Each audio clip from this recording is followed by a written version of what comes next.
So what I'm doing here is just loosely blocking in a painting. I've already done an underpainting with a real simple brown comprised of cad red light and ultramarine blue. Um, I've got a drawing here that may be right.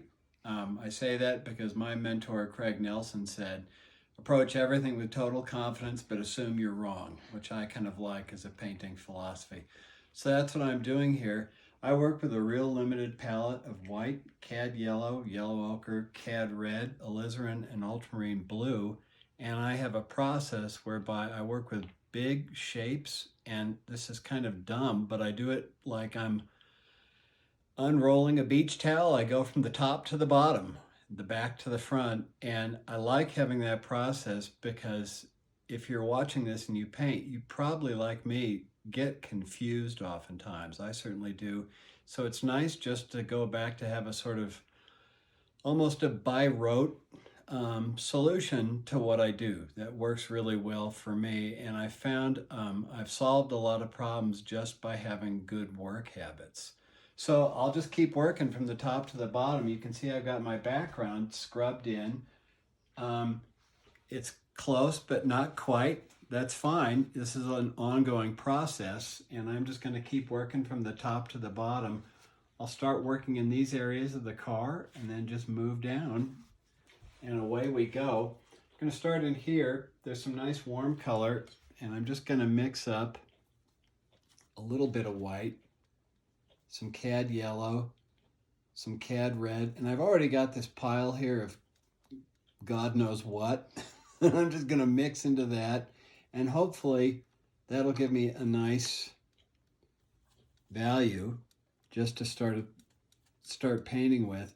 And I find a lot of times newer people, when they mix warms, they don't tend to mute them with a cool color, and it's a way of providing rich color all throughout the entire piece by mixing both warms and cools. I don't want to say that's just a generic response to every color I have, because that would be infamous, I think, but it does provide some nice results. This gets a little darker over here, so I'm just going to take that same pile and I'm going to both mute it and darken it by adding a little bit of violet, which in this case is alizarin crimson and ultramarine blue. That might be too dark, so I'll just add a little bit of white to that. That makes for a pretty gray color, but I find that most paintings that I like are actually comprised of grays, or painterly grays, I should say. My habit with the paintbrush is kind of to scrub. I know that's sacrilege for a lot of painters. I don't care. It's my painting, damn it. I'm going to take some of that same color and work back into this just to give myself a little variation in tone and color and value.